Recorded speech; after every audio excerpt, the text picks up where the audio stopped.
మనకు రావాల్సిన 102 టీఎంసీలు రావాలి. కానీ అందులో ఉన్న ఇవాళ మొత్తం కూడా ఎంఎండిఎల్ అయిపోయిన తర్వాత 50 టీఎంసీలు నాగార్జున సాగర్లో ఉంటే 50 టీఎంసీలు శ్రీశైలంలో ఉన్నాయి. దీని గురించి ప్రభుత్వం పట్టించుకోవట్లే, అవగాహనకు రావట్లేదు, వాళ్ళని నిరోధించట్లేదు. ఇవాళ కేఆర్ఎంబి ఉన్నట్లయితే ఇవాళ కేంద్రం చెప్పినట్టు చంద్రబాబు నాయుడు చెప్పినట్టు నడుస్తున్నది తప్ప మన ప్రభుత్వం కానీ మన ముఖ్యమంత్రి గారు చెప్పినట్టు నడవట్లేదు.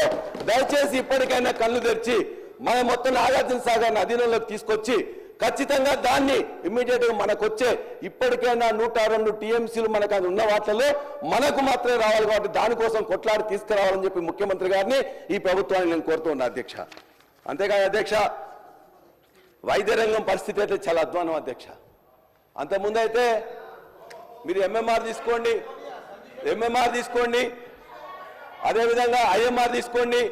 2014 కంటే ముందు ఐఎంఆర్ ఎంత ఉంది, ఎంఎంఆర్ ఎంత చూడండి. ఒక విశ్వాసం పెరిగింది. ఎన్ని అధ్యక్ష అధ్యక్ష నేను వేరే మాట్లాడతలేను అధ్యక్ష, మనకు ఉపయోగపడే తప్ప వేరే మాట్లాడను.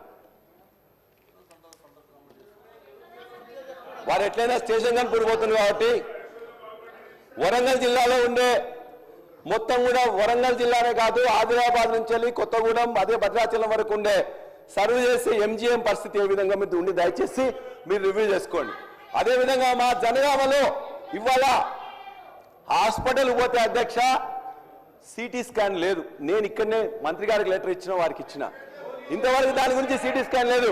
ఒక సిటీ స్కాన్ కోసం నిన్న ఆదిలాబాద్ నుంచి ఒక వ్యక్తి 300 కిలోమీటర్లు పోయింది. ఇవాళ చిన్న సర్జరీ చేయడానికి చిన్న సెక్షన్ చేయడానికి కూడా ఏమైనా కావాలంటే బయటికి రాస్తున్నారు, మందుల కోసం బయటికి రాస్తున్నారు. దయచేసి అధ్యక్ష మీ ద్వారా నేనేమి తప్పు పట్టట్లేదు. ఇవాళ పేద ప్రజలకు అందాల్సిన వైద్యం అనేది ప్రభుత్వాన్ని అందుతుంది. వాళ్ళు జబ్బు వచ్చినట్లయితే 2-3 సంవత్సరాలు వాళ్ళు పట్టిన కష్టం అంతా కూడా పోతుంది. వాడు దయచేసి ముఖ్యమంత్రి గారికి విజ్ఞప్తి చేస్తున్నాం, ఇవాళ ఒక వైద్య శాఖ మీద సరైన శ్రద్ధ లేకుండా మందులకు పైసలు ఇవ్వట్లేదు, ఎక్విప్మెంట్ పనిచేయట్లేదు, పాడైన కళాభ్యాన్ని కూడా బాగు చేయట్లేదు. దయచేసి చేయమని చెప్పేసి మేము కోరుతా ఉన్నాం. మరి ఆర్థిక పరిస్థితి గురించి చాలా మంది చెప్పారు. నిన్న ముఖ్యమంత్రి గారు మాట్లాడుతూ కూడా మాట చెప్పారు అధ్యక్ష. నేను ఇంకా మధ్యలో వారే మాట్లాడింది అధ్యక్ష, వారే చెప్పారు ఆర్థిక పరిస్థితి ఇవాళ మీకు తెలుసా అధ్యక్ష, ఆర్థిక పరిస్థితి దిగజారిపోతుందని చెప్పేసి ముఖ్యమంత్రి గారు అంటున్నారు. ఎట్లా అంటున్నారు? చాలా సార్లు కూడా, ఎందుకంటే మొత్తం కూడా నెగిటివ్ ఉన్న గ్రోత్ 10 నుండి 12,000 కోట్లు గతంలో వచ్చిన దానికంటే రాలే. మనకు 2014 నుండి 2023 వరకు ఖచ్చితంగా ప్రతి సంవత్సరం 10,000 నుండి 15,000 కోట్ల రూపాయల గ్రోత్ వచ్చేది. ఈసారి గ్రోత్ రాకుండా నెగిటివ్గా 10-12,000 కోట్లు ఫిబ్రవరికి వచ్చిందని రిపోర్ట్ అయింది. కాబట్టి ఇప్పుడే ఇన్ని అప్పులు ఉన్నాయి, మేము కూడా చేయకపోతే కష్టం, కాబట్టి వాళ్ళ ఇబ్బంది అవుతుందని చెప్పారు. గత ప్రభుత్వం 4,17,000 కోట్లు అప్పు చేసింది, ఇంతకుముందు ఇక్కడ నిర్ధారణ అయింది. ఆ 4,17,000 కోట్లు కాకుండా మీరు ఈ యొక్క సంవత్సరంలోనే 1,66,000 కోట్ల అప్పులు అనేది ఇక్కడ తీసుకొని వచ్చిండ్రు. కాబట్టి మేము ఆదాయం లేదు, మేము నడపలేమంటే కష్టం అధ్యక్ష. కాబట్టి ఇలా హైదరాబాద్ సిటీ చూసుకుంటే కూడా సిటీ యొక్క పరిస్థితి అనేది చాలా ఇబ్బందిగా ఉన్నది. అనేకం కూడా మీరు అని కూడా రద్దు చేసిండ్రు. అదేవిధంగా ఇలా ఫార్మా సిటీ రద్దు చేస్తామంటున్నారు. దయచేసి ఫార్మా సిటీని రద్దు చేయకుండా ఆ ఫార్మా, ఎందుకంటే ఇవాళ ట్రంప్ అడ్మినిస్ట్రేషన్ వచ్చిన తర్వాత మన ఐటీ మీద, మన యొక్క ఫార్మా మీద, మన వ్యాక్సిన్ ఇండస్ట్రీ మీద చాలా ఇబ్బంది జరగబోతున్నది. కాబట్టి దీనికి ముందుగానే మనం మేల్కొని హైదరాబాద్ నగరం అంటేనే ఫార్మా క్యాపిటల్, ఇవాళ ఐటీ క్యాపిటల్, ఇవాళ వ్యాక్సిన్ క్యాపిటల్, దాన్ని రక్షించుకోవడానికి చర్యలు తీసుకోవాల్సిందిగా శ్రీధర్ బాబు గారిని, ముఖ్యమంత్రి గారిని కూడా నేను విజ్ఞప్తి చేస్తున్నా. మరలా హైదరాబాద్లో ఇవాళ వాటర్ ట్యాంకర్లు వస్తున్నాయి. వాటర్ ట్యాంకర్లు మొత్తం కూడా రోజుకి 1000 ట్యాంకర్లు మొత్తం కూడా రోడ్ల మీదకి వస్తున్నాయి. ఎందుకు వస్తున్నాయని చెప్పి దయచేసి ఆలోచించండి. అదేవిధంగా అనేక ప్రాజెక్టులు కూడా మొన్ననే ముఖ్యమంత్రి గారు మాట్లాడుతూ సామాజిక న్యాయం మీద కేసీఆర్, కేటీఆర్, హరీష్ రావు, పల్లా రాజేశ్వర రెడ్డి ఎందుకు ఇన్ఫర్మేషన్ ఇవ్వలేదన్నారు. వారు ముఖ్యమంత్రి గారు 2014లో కొడంగల్ ఎమ్మెల్యేగా ఉన్నప్పుడు, టీడీపీ అధ్యక్షులుగా ఉన్నప్పుడు ఇక్కడే ఉన్నారు అధ్యక్ష. ఆనాడు సమగ్ర కుల సర్వే, సమగ్ర కుటుంబ సంరక్షణ SKS కోసం చేస్తుంటే ఏమన్నారు అధ్యక్ష వారు? ఒకవేళ వారు ఇన్ఫర్మేషన్ మొత్తం కూడా అడుగుతున్నారు. ఇవాళ ఆనాటి ముఖ్యమంత్రి ఇష్టం వచ్చి ఇన్ఫర్మేషన్ అడుగుతున్నారు. మీరు ఇవ్వకూడదు, బ్యాంకు నెంబర్లు, ఈ యొక్క మేకలు మొత్తం మీద కూడా చెట్లు, చేమలు మొత్తం కూడా అన్ని అడుగుతున్నారు. ఒకవేళ ఇవి అడిగినట్లయితే మీరు ప్రైవసీ యాక్ట్ మీద కేసు పెట్టండి. అధ్యక్ష 5 నిమిషాలు అయిపోద్ది అధ్యక్ష.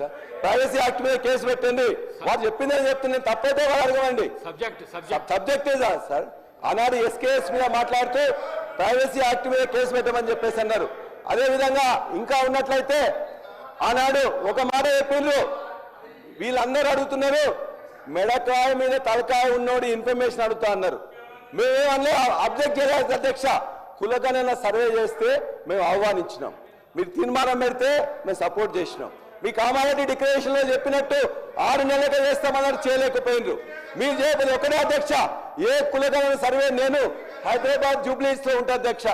నాకు జనగాంలో ఇంటికి వచ్చి అడిగిరట, నేను అక్కడే చెప్పిన సొంత ఇల్లు ఇక్కడ ఉంది, నేను రాలేనా. అయినా నా పేరు తీసుకొని ముఖ్యమంత్రి గారు ఈయనకన్నా ఇంకా మిగతా అని బయటపడతాయేమని. నాకు బయటపడదే ఉంటుంది అధ్యక్ష. ఎలక్షన్ పిటిషన్ లోనే చెప్పినాం, మిగతా ఉన్నట్లయితే అధికారం మీ దగ్గరే ఉంది, ఏమున్నది ఏం లేదు మీకు తెలుసుకోవచ్చు. రెండో అంశం, మీరు చేయలేక, ఒక్క పార్టీని కూడా ఒప్పించలేక, ఒక సంఘాన్ని ఒక వ్యక్తిని కూడా ఒప్పించలేక మీ కేబినెట్ కూడా మళ్ళా తీర్మానం చేసి మళ్ళా ఇవాళ కులగణన కోసం పోతున్నారు. సంతోషం. మీరు చేసే కార్యక్రమం ఇవాళ అందరినీ ఒప్పించండి. మా పార్టీలోనే కాదు మిగతా పార్టీలందరూ కూడా మేము ఖచ్చితంగా సపోర్ట్ చేస్తాం. మీ యొక్క ఎమ్మెల్యేని ఒప్పించండి. మీకు ఎందుకంటే ఇవాళ ఎవరు మాట్లాడినా అరెస్ట్ చేయడం, అదేవిధంగా మొత్తాన్ని కూడా ఇవాళ మొత్తం సస్పెండ్ చేయడం, మీ యొక్క సొంత ఎమ్మెల్సీనే ఇది కరెక్ట్ కాదు అని చెప్పేసి అన్నారు. అందుకేనా మీ ఎమ్మెల్సీ కాదు, ఒక్క పార్టీ కూడా దాన్ని సపోర్ట్ చేయలేదు. కాబట్టి మళ్ళా మీరు ఏదైతే మీరు కూడా ఒప్పుకొని ఇలా పెట్టింది కాబట్టి మేమేదో ఒక్కరో ఇద్దరో సపోర్ట్ చేసినామో లేదని కాకుండా లక్షలాది మంది కులగణన సర్వేలో ఇంక్లూడ్ కాలే. మీరు మళ్ళా చేస్తున్నారు, సంతోషం. మీరు చేసే కార్యక్రమానికి 42% మీరు తగ్గిందని చెప్పి జనం అంటున్నారు. మేము 56% ఉంటే ఆనాడు 42% బీసీ యొక్క జనాభా. కాబట్టి మీరు దాన్ని సరిదిద్దుకోండి, మళ్ళా తీర్మాన రూపంలో రండి. మీతో పాటు ఎక్కడికైనా రమ్మంటే వస్తాం. ఖచ్చితంగా బీసీ కులగణన మంచిగా జరగాలని దానికోసం మేము చేస్తామని చెప్పి చెప్తున్నాం. చివరిగా సామాజిక న్యాయం గురించి మాట్లాడుతుంది. ఏబిసిడి వర్గీకరణ కావచ్చు, మొట్టమొదటిసారి 2014లో తీర్మానం చేసింది ఈ యొక్క సభ. ఈ సభలో తీసుకుపోయి ప్రధానమంత్రి గారికి ఇచ్చి చేసినాం, కానీ మేము చెప్పుకోలేదు అధ్యక్ష. ప్రతి సంవత్సరం కూడా ఇవాళ మందకృష్ణ గారు దేనికైతే నాయకత్వం వచ్చిన ఒక్కరోజు చెప్పండి, మేము ఎప్పుడైనా వ్యతిరేకం ఉన్నామా? కాబట్టి ఇవాళ మీరు చేయడం కాదు, మేము ఖచ్చితంగా చేసినాం. చివరిగా మేము ఒకటే చెప్తున్నాం, ఇవాళ సామాజిక న్యాయం అంటే బ్రహ్మాండంగా 165 విగ్రహాల మొత్తం విగ్రహం ఉంటే దాన్ని కనీసం ఓపెన్ చేయండి. ముఖ్యమంత్రి గారికి మిగతా వాళ్ళకు అప్పుడప్పుడు పోయి దండ వేయండి. అది కేసీఆర్ గారు పెట్టినంత మాత్రం అంబేద్కర్ విగ్రహమే, కేసీఆర్ గారి విగ్రహం కాదు. దయచేసి మీరు ఆలోచించండి. కాబట్టి చివరిగా అంబేద్కర్ విగ్రహాన్ని అవమానించే వాళ్ళు ఇవాళ సామాజిక న్యాయం గురించి మాట్లాడితే ఎట్లా అధ్యక్ష? అదేవిధంగా చివరిగా మేము అడిగేది అధ్యక్ష, ఇవాళ మహిళల్ని మీరేం చెప్పారు అధ్యక్ష? మహిళల్ని